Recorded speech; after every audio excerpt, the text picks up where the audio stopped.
If you're looking for the experience of a delicious cocktail, but without the effects of alcohol, try Kensho Cocktails by Reserve. These ready-to-drink beverages are made with premium botanicals and natural citruses and spices, giving them the flavor and finish of high-end mixology. Garnish with limes, cherries, or raspberries to complete a bold and sophisticated cocktail, all without the accompanying hangover. Go to rsrvcollective.com and use promo code Cinemavino, and you'll receive 30% off everything on that purchase. It's the biggest discount you can get, and it's exclusive to our promo code. Once again, that's rsrvcollective.com, promo code Cinemavino.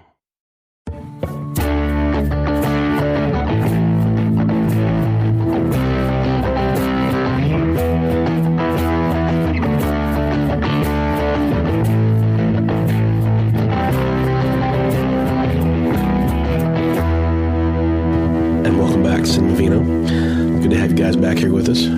Part 2 of our Star Wars trilogy coverage continues with episode 5, The Empire Strikes Back. We got Travis Budd. It's your boy. Sean Jordan. It's your boy. Taylor Owens. Yo. Hey, I'm Todd. So we are drinking a big, bold Cabernet. So to pair with these movies, I decided to do something more kind of like 14%. matching the atmosphere of the movie. Empire Strikes Back is a very cold movie, both in terms of its color palette and it's filmed in cold environments. Have a look. So this was filmed, a lot of it in Norway, out in the very northern part of Norway, very cold environment. There's one scene I know they had to film of like Luke Skywalker, whenever he's like lost out in the snow and he collapses. They filmed that outside of the hotel where they were staying because it was such a wide out condition that you can't tell that they were actually like outside of their hotel. And I thought they smelled bad. Yeah. On the outside. So we're drinking Paul Dolan Cabernet. This is a 2023 cab from Mendocino, California. Yeah, it's tasty. Yeah, it's a good bold Cabernet.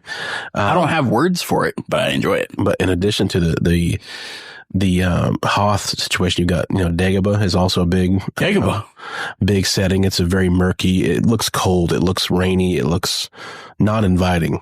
Swampy. Yeah, it looks swampy. Cold? I would think it'd be hot. Maybe. Don't they have the flies and stuff everywhere? Like a grundle in the skeeters? Yeah, maybe. I don't know. I always envisioned it as like a cold rain, because they got those kind of bat-like creatures flying around. I don't know. I always got the feeling it was like... Yeah, but bats are, hot areas. I don't know.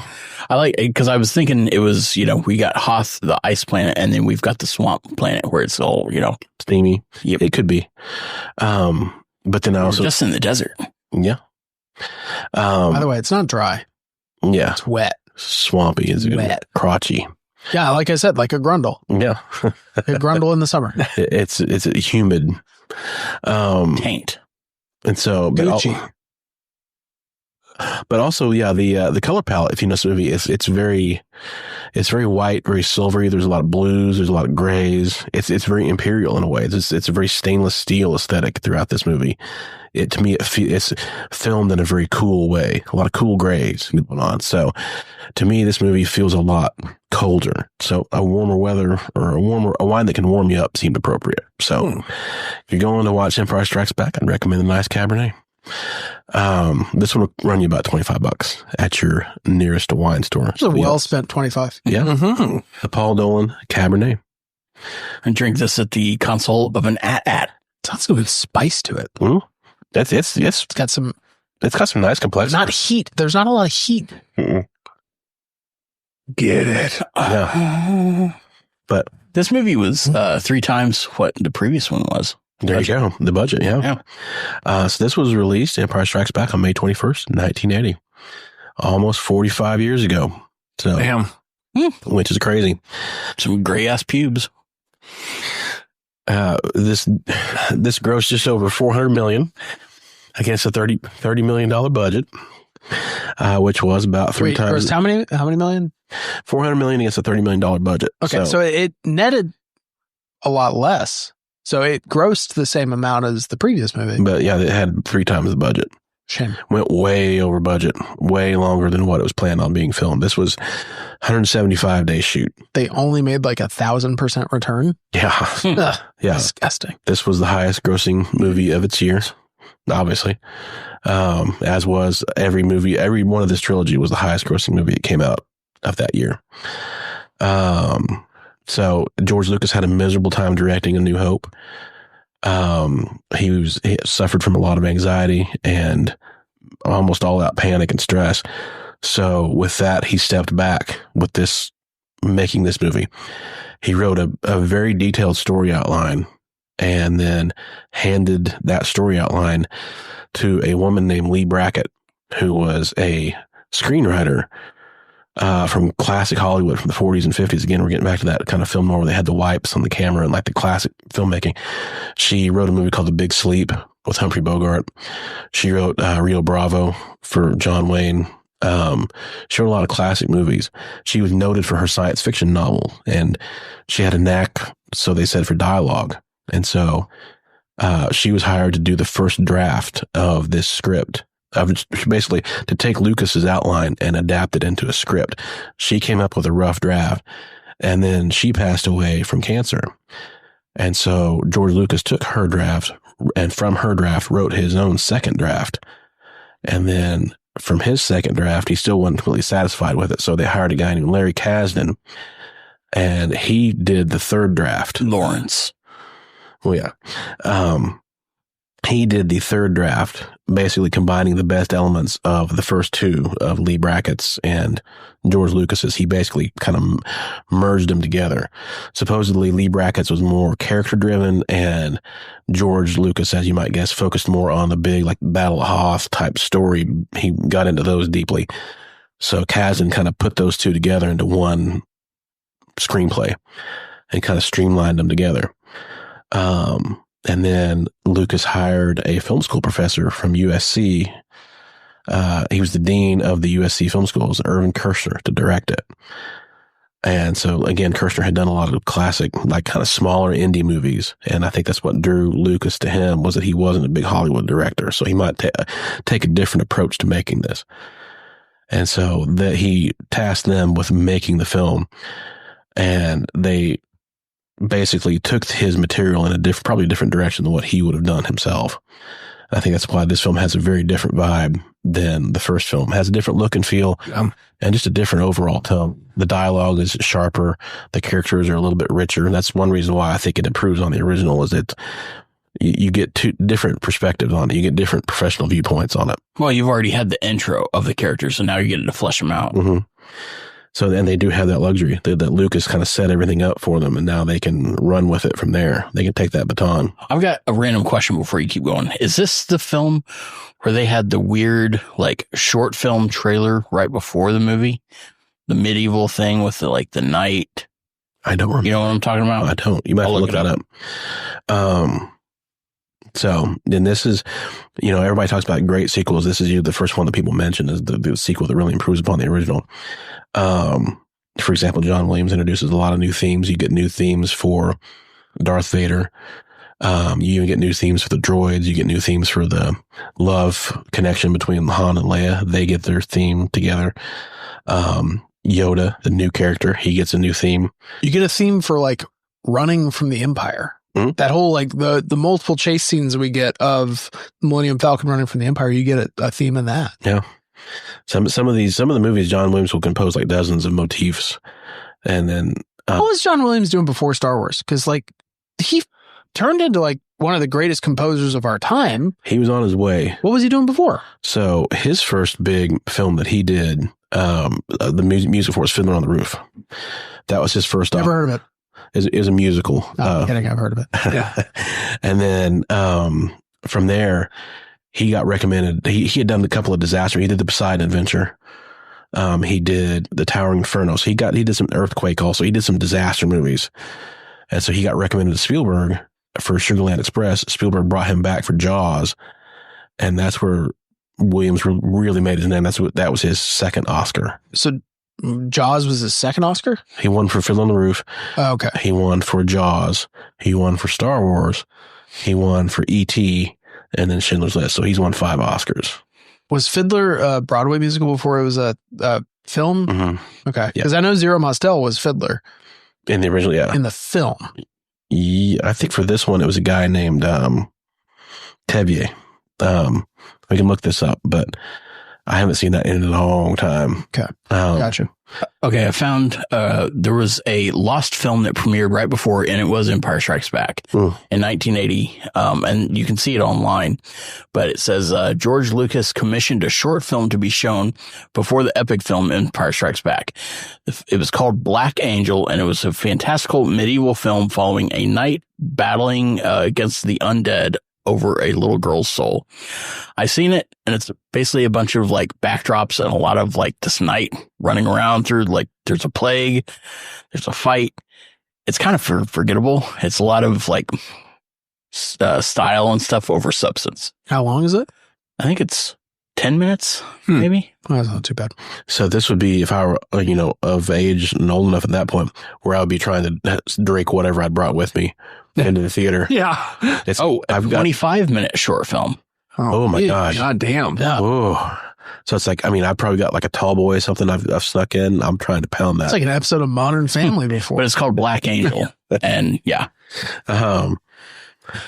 So yeah, Boba Fett gets a theme. Lando Calrissian gets a theme. Lando. You get new creatures, new vehicles like the Imperial Walkers. You get Boba Fett's ship, the Slave One. Boba Fett. It's not called Slave One anymore. Yeah, that's ridiculous. But, Fire spray. Fucking suck my chocolate of Wally's. Wait, what's it actually called now? Fire spray. Fire spray. Still Slave One to me, man. Yeah. I had that. Do you call them AT-ATs or AT-ATs? I go AT-ATs. I like call AT-ATs. AT-ATs. Mm-hmm. Huh. And then the AT-ST, because AT-ST, yeah. Interesting. All-terrain sports vehicle. He looks a little bit like, the kind of Daniel D-Lewis, Christian Bale, kind of when in their disheveled indie house days. Yeah. So I'm curious. Again, we'll start with Tay this time. So we kind of outlined, you saw these movies when they came out, special releases or whatever. What was your impression then? What's your impression now? So I think this one I can't remember what I said in the first podcast, but I think this one I may have seen the most, at least these first two, Hope and Empire, for sure. And after I had seen New Hope in theaters, I was like, oh, this movie kind of didn't suck. Mm-hmm. And I was like, so there's two more? And they're like, yeah. So we came back and I remember watching this like at their house on VHS. And I was like, and again, don't remember if it was like the new one or old, whatever it is. I don't know. But I was like, oh, this is in the Walkers was like the first thing I thought was cool. And it was like in the snow, what's the abominable snowman's name? Wampa. Yeah. I was like, oh, that was fucking, I was like, oh, these movies don't suck. I'm like, that's cool. We had the video game, the N64, Shadow of the Empire. I think I remember playing that, and you could fight the Wampa. The Wampa kid. Oh, yes. That's kind of tight. Maybe we did that. You didn't really talk about Mark Hamill had like a motorcycle accident. He did. That's why his face was fucked up, and they kind of, they write the Wampa scene in because of that. To explain how he injured his face. Yeah, I forgot about that. Can't be riding motorcycles. Yeah, he had to have pretty extensive surgery on his face. Oh shit, I didn't know that. He got cut up in a car accident. Yeah. That's why if you watch him back to back, like right away, especially now, you can see like his face is different in the two movies. Really? Yeah, it's very bad. No. Sorry, I cut you off for the one. Oh no. Yeah, it's like, but that's how I kind of fell in love with it, was just literally that first 5 minutes of the film. I thought it was so cool. I'm like, oh man, like they're in snow now. This is kind of talking. I'm 5 years old. It's 97. I think I was 14, 15. Mm-hmm. But I was like, man, this is pretty cool. And then that the whole movie, it's just like, I do remember like the person I was with was like just obsessed with Cloud City. And I was like, man. City fucked? Yeah. I was like, man, just take it easy, man. I get it. It was like, but going back to the whole thing, after watching this umpteenth times, it's like this one does slap way harder than Hope. There's just no doubt about it. So I'm going to give it an 11 just to begin with. Like, fuck your 10s. But I do like the storyline is just goes to 11. Yeah, it does. And because the storyline just like, and I think now it's like, it goes like like whenever there's a TV series, the first season always is probably, it might suck ass. It's a little lower budget. Yeah. And kind of figuring things out. Yeah. And it's like, and now they can write for the characters. Now the characters know, oh, hey, this is how I'm supposed to act. Like it's like you've fallen like the characters have like embraced it. And like, you know, I'm sure Lucas, I mean, I don't know this for a fact, but he could be like, hey, you know, we're probably going to do a third one. Yeah. So it's like now everyone's kind of like bought into it. So everyone's like, sweet.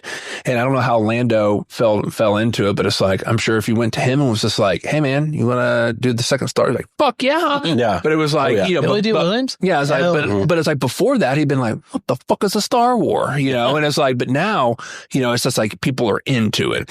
So I think that's the vibe I always got was like this one, like everyone was really into it and from the film aspect of it. And so I don't even know how to explain because I've never, what were the changes in this one? Because not as much as the. Yeah, I don't think so.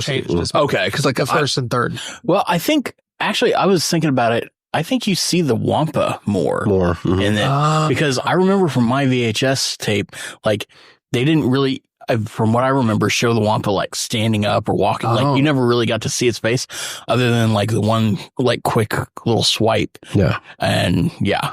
And I don't even remember if you actually got to see the arm fall off. that might make sense because it's like I remember because we watched it on a VHS at this, so there's no way it would have been the new of it. And when I rewatched it, and I was like, man, there's a lot of Wampa in here. Yeah. And I was like, there's a lot of Wampa. That does make sense. They can afford a cool costume. Yeah, exactly. Fresh Wampa. Yeah. There's a lot of Wampa in here. Sure. West. But again, the story, like you said, like I think it's just the visuals, the storyline, the music, like, and I wish I could like somehow go back and just remember what I thought of it because like every time I watch it, whether I'm in a good mood or bad mood, I'm just like, yeah, this movie fucking slaps. Awesome. So that's why I feel like there's not, I think everyone feels this way.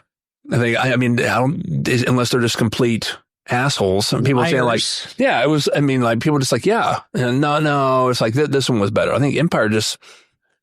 But when it came out, it definitely was, I remember reading.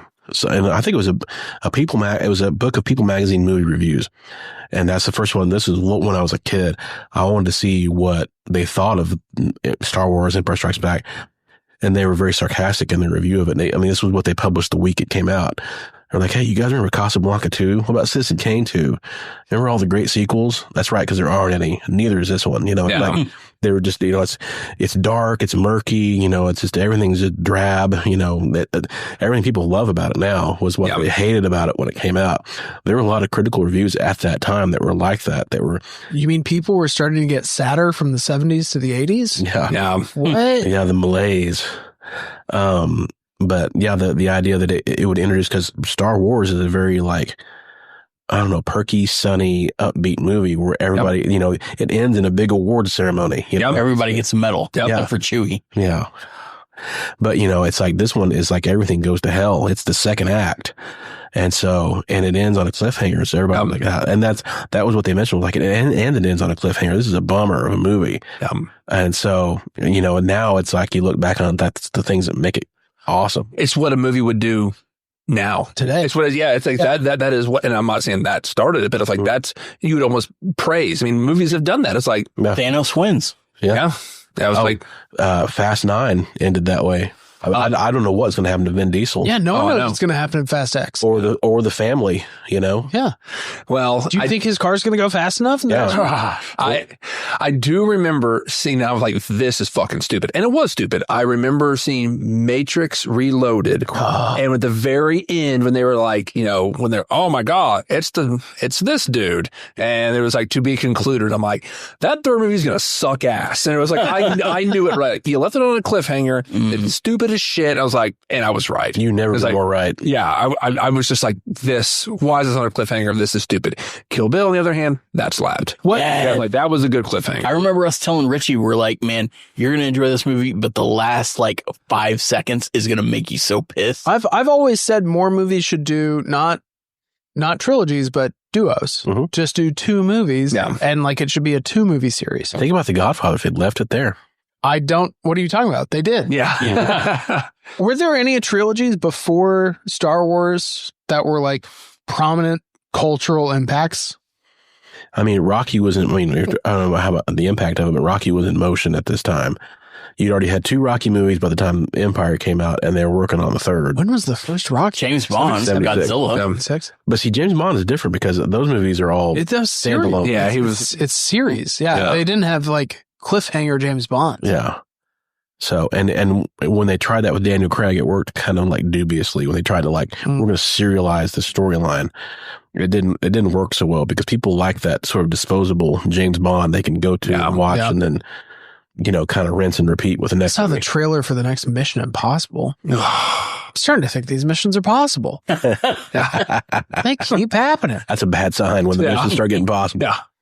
But anyway, this is a 10 for me. And I was like, I don't even know where else to even go with that. It's like, I think for some reason I've seen a lot more info on A New Hope just because it was like, that was, that's what started it all. So people, I'm sure people still do it with the Empire, the Empire, but I was like, for some reason, this movie, like, I don't even know what else to say about it. It's just, again, it kind of goes back to the same thing. It's like, I even have more of appreciation for it now. Like you said, like when it's in the cold, like, cause I never dove into that stuff. Like, like where they filmed it, but I just see that and they're like, damn, this was in what, 1980? Mm-hmm. It's like, damn, like it looks great. I was like, that's kind of impressive. And you're awesome. Like, what the, and 30, and again, Travis, if you could Google what was $30 million in 1980. So I looked it up and now that budget would be around 100 million. Damn, that's still small budget. Mm-hmm. Yeah. That's small budget for what they're doing. That's all stop motion with the AT-ATs and everything.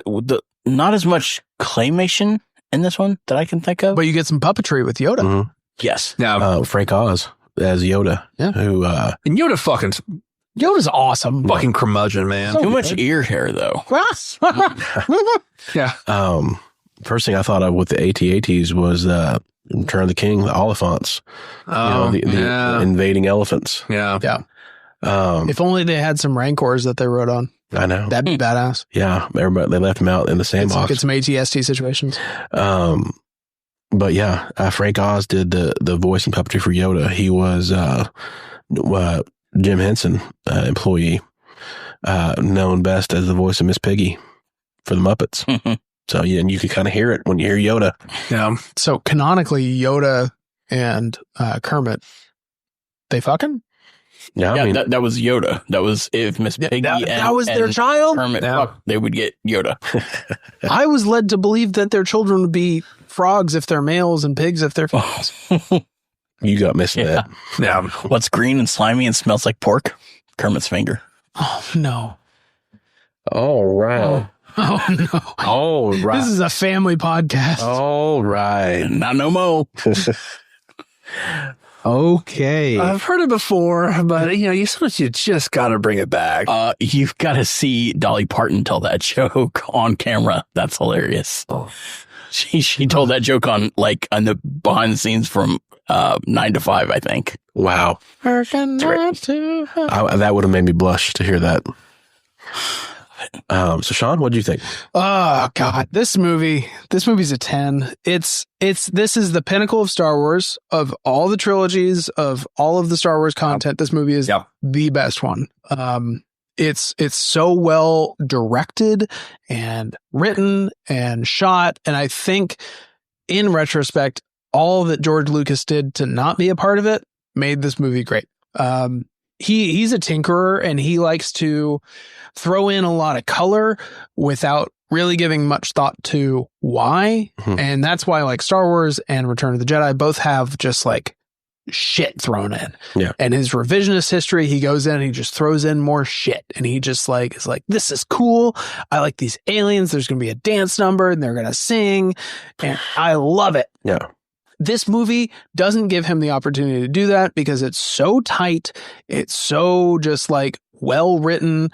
It doesn't need color to enhance it, both literally and figuratively. It is really good. Yeah. It's a good movie on its own. And I think for that reason, as a kid, I appreciated this one the least. Now going back, obviously it's the best one because it's a objectively good movie. Yeah. It's visually beautiful. If you compare this to Alien, you kind of have a lot of the same, not vibes, but you get sort of the same feeling of this. You feel space, you feel the isolation, you feel the bigness of space, where Star Wars feels very cramped and very claustrophobic. Yeah. This is, there's heft to everything. You see the dynamics of all of the Star Destroyers trying to like navigate around each other through this asteroid field. You see like Vader's Star Cruiser just like being bigger than all the other ships. Like there's gravitas to it. And the movie is so good visually. Like Cloud City is so cool. It gives you this view of like what the future looks like. And like, you kind of get some of that sense of, yeah, we're hidden here from the Empire. We're shielded. We're, kind of an independent collective of economy that just sort of sits off to the side. We're small enough that we sit underneath the scope, and we're going to, do what we can to negotiate out of being within there. And it's like, oh, that's cool. And then boom, you get Darth Vader in Cloud City. That reveals badass. That color palette too. That color palette. Everything is white, so and then boom, iconic. he's you like just get Darth Vader, the little triangle of black. Yeah. With perfect Boba Fett standing in the background. Boba Fett with his cool ass gun. Yeah. Yes. And it's so cool, like when Han Solo fires it and Darth Vader. First thing he does, he sees Darth Vader. Pew, pew, pew. No disintegrations. Mm-hmm. Man. So, and even the throwaway scenes are like all those bounty hunters standing around. It's just so cool. What's the other one? Bosk, the crocodile guy. Bosk with his like claw toes hanging over the side. You have all the officers in the pit just like standing around with Bosk toes in his face. Yeah. You get IG-88. Like, there's so, like I said in the last podcast, people like analyze every single frame of Star Wars, and they will peel out every single bit that there is to have.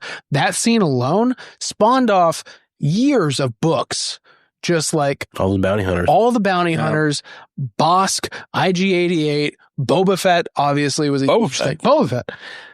But yeah, I mean, it's like what a badass thing to have to say to specifically to Boba Fett of like no disintegration. No disintegrations. Yeah, because it tells you everything you need to know about him. Yeah. It does. This guy's fucking overkill. Yeah. Would you calm down? This ain't easy, man. Disintegrator Larry over here. But again, it's like the great writers like show you that, rather than have to spoon feed you. Yeah, show, don't tell. Yeah. And they do a really good job of just writing everything together. And I think, so going back to something sparked in my mind when you were talking, Taylor, it was with the re-releases that they did in the 90s. You know what they had? They had a Taco Bell tie-in. There was a Taco Bell toy like release that they did back when that was a thing, like fast food toys being like a big thing. Okay.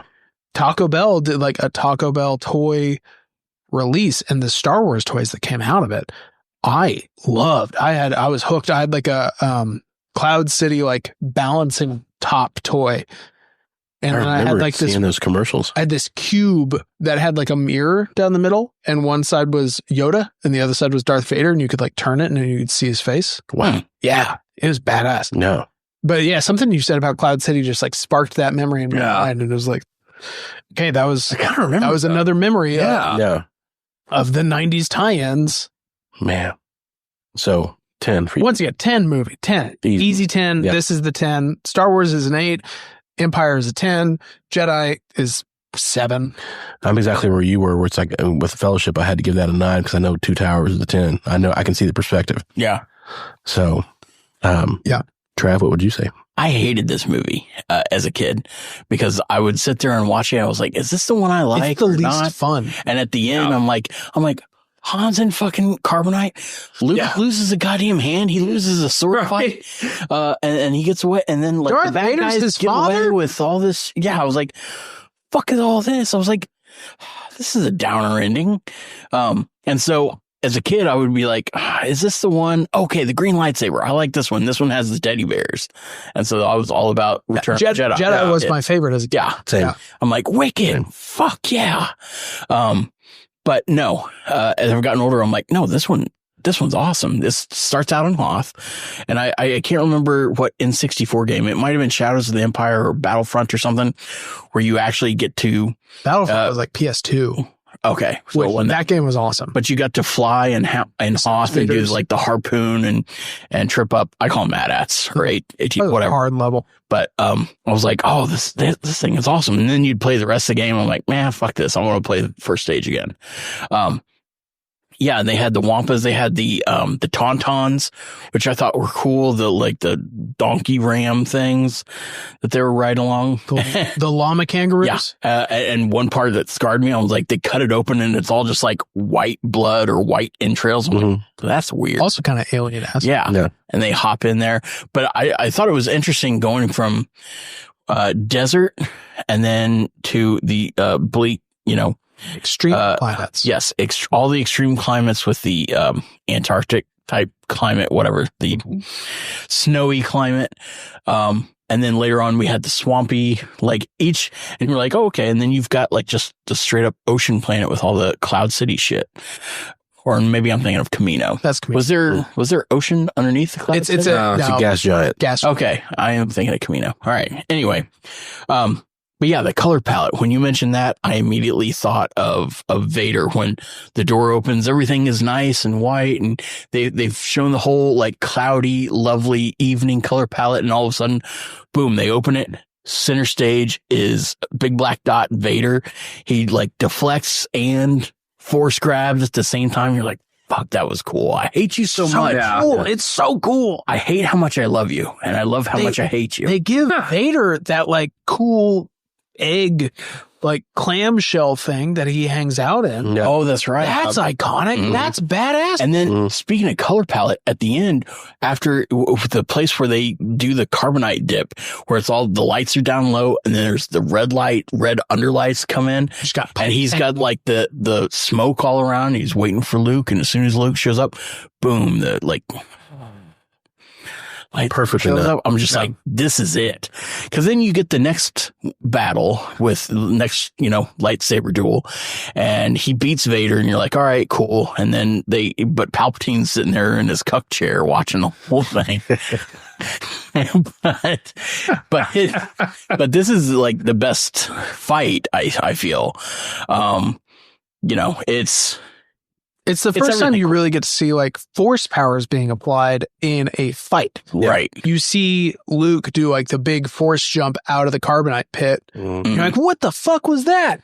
Yeah. Before then, all you've ever seen is like Alec Guinness just doing like some lazy swipes, and then he just dissolves into a robe. And it was super silent too, because Vader doesn't know it, and like only the audience knows it. And you're like, oh shit, he just got out, and Vader thinks he won, and yeah, I love it. I love those moments where like you get to know something that the other character doesn't. Yeah, dramatic irony. Because there's always the horror films where they start the music and you're going down the hallway, you're like, oh shit, I know something happened. You're like, I don't like this. I don't know. But once they show you something and they let you in on the joke, you're just like, fuck yes. Like, I know it's, Wolverine's going to pop out of the lake or do some shit. Like, I love those little moments where it's not very long, but they give you like a wink. They're like, all right, something that Vader doesn't know. You're like, oh, this is fucking cool.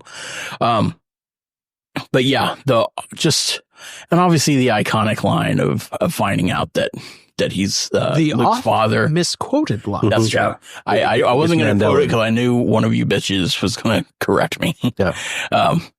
But yeah, this one's a 10. The heroes don't always get to win. This is the first time I ever learned that lesson. I was like, oh, this is cool. Yeah. And it makes the villains cooler because they get to win one. Yep. And they don't always, you don't always get to see the villains win. And then it makes the eventual victory of the good guys feel even more deserved and more better because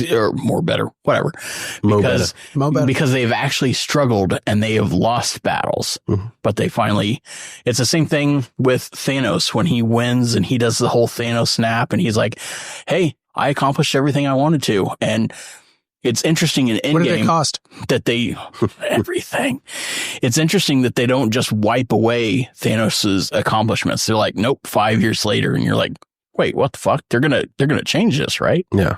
But no, you have to sit and live with the consequences because everybody fucking hates it.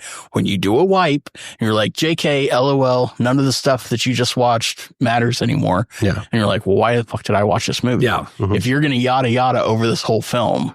If nothing sticks, then nothing has stakes. Yeah. It all just becomes just, okay, I know this is going to get fixed in the next movie. This cliffhanger is dumb. Yeah. Yes. Absolutely. Yeah. Cut off Mark Hamill's arm or cut off his hand. That's gone. Slap that bitch in a back to tank. Yeah. Yeah. Give him a new one, but like it's that thing is gone. He's part robot. So this is a 10 for me. Landau Calrissian was cool. That tiny little half cape, one shoulder. Dude, he's such a vibe. Serving cunt. Yes. Oh, the bald dude with the little like head robot situation. Yeah. Like, he receives messages. That guy's badass. I never knew what that meant when I was a kid, but I was like, that guy gets shit done. Yeah. Yeah. He's the dude. He's the dude. Introduction of Yoda. Yep. Yeah. We lost our last mentor and then we get like a brand new one and they're all just weird and speaking riddles. And shit. Yeah. And I love that, like the throwaway moment whenever Luke is leaving to go to the Cloud City and, Alec Guinness is like, he's our last hope. And Yoda's like, no, there's another. Yeah. Yep. There's great little moments when you're watching. It's like, oh, who is that? Yeah. Ooh. What? Yeah. You do the Leo, you're like, what the fuck was that? Yeah. What did he just say? Yeah. Or the Taylor Owens, never living Christ was that. What did that frog just say? Am I wrong here? Did that frog speak? It's just hard to know, like, how much did George Lucas actually plan for versus what was just him throwing shit at the wall and seeing what's stuck. Exactly. What you said earlier made me think, yes, George Lucas is better with like George Lucas story by and not shit up as he goes. Yeah. Yes. He's good. He's a good idea man. Yeah, he's like, what if we had Gungans? And they're like, okay, cool. Yeah. And he's like, what if like there was like the one and he just like also just talked all the time. Had a weird shaped dick. Like, that's all right, George, that one's a little beyond me. Let's style that back a bit. And he's like, all right, and what if he said things like Misa Jar Jar Binks, and they're like tortured like a pig's.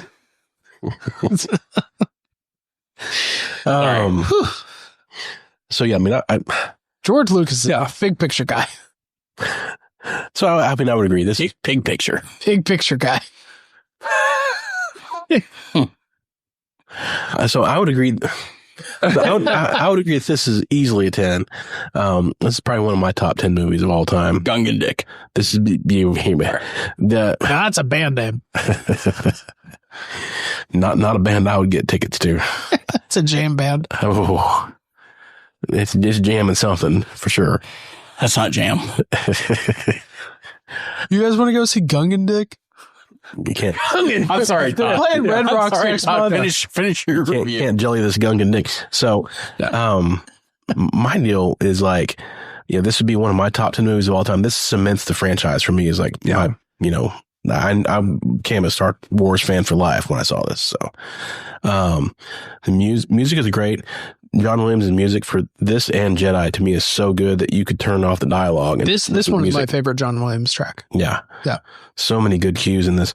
You could turn off the dialogue and just listen to the music and still follow everything that's going on from the music. The music guides you so well. And this is where, what theme is it? Whenever Leia's looking at Han and he's like, I love you. And I know. That's their love theme. Yeah. That's the love theme. This is the first time they do the love theme. Yeah. It's not the Leia theme though. No. And it's not the Han. So it's okay. They have their own distinct themes and then they have a theme together. And then for That's example, called a leitmotif. Right? Leitmotif. Yeah. So you will see that in the next film also because he introduces a cue for Luke and Leia. They get their own sibling theme. It's fucked up. Gross. So yeah. But yeah, I mean, he does a great job of guiding you with the music, and it's very over the top. It's very it's very White Lotus. It's very Game of Thrones.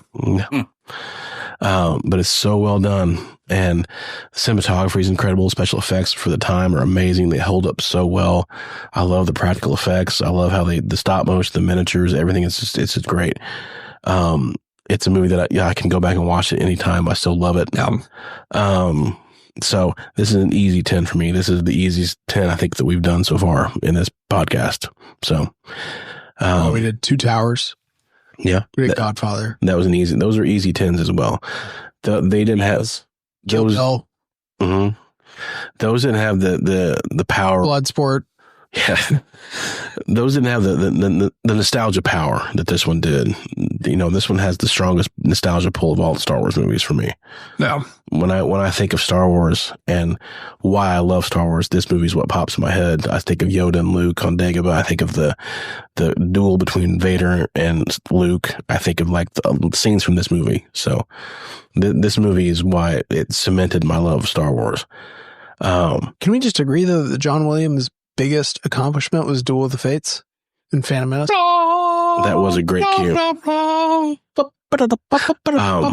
One thing we could do an entire side podcast of. I don't know if you guys are familiar with the Wilhelm scream. Yes. Oh yeah. That has been in every movie we've done. It will be in every of this trilogy series. I can't speak for Nolan's trilogy, but it will be everything up until then. Taylor, are you I don't think we yeah. do a whole Like- pod on it. We could just list movies that it was in. Yeah. Like, Well, it's been like a Scream. yeah. It was all in of them. all of the Lord of the Rings. It was actually in, I think I knew it was in Lord of the Rings. in Return of the King. It was in there twice. Mm-hmm.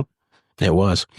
It's in all three of these movies. It's in all three of the Indiana Jones movies. So Can you do it? Of the Wilhelm scream. I mean, I can't right now. I mean, I'm too hoarse, but like, I think it'd be funny if you did. Can we all go around the table? Nope. Yeah, it's like I don't know. No, I mean, you can't duplicate it. yeah. Yeah. It almost sounds like Goofy or Wile E. Coyote Yeah. falling off a cliff. Mhm. Like that kind of. I mean, and in the original clip was a cowboy getting shot in the gut with a bow and arrow. It's in the dick. Yeah. He was going in limp. So, but anyway, this is How to get you. another episode of Cinemavino. We thank you guys so much. We got Taylor. Yeah, by the way, before we go, all I'm going to think about now is Palpatine in a cuck chair. That is all I'm going to see now. If nothing else- Travis, That's a band name. thanks a lot. Take that with you. Yeah, thanks a lot, Trav. Sorry. Yeah, this has been another episode, and thank you. Yes. We got Sean. Palpatine in the cock chair. We got Travi. Palpatine in a cuck chair. I'm Toddy. Great movie, Only Drunker. You didn't say it. We'll see you guys. Palpatine in the cuck chair. Oh, God. Playing Red Rocks. Something dark side. Yeah. We will see you guys next time for Return of the Jedi. Paul Dolan Cabernet. Delicious. Buy it wherever wine is sold. Thank you guys so much.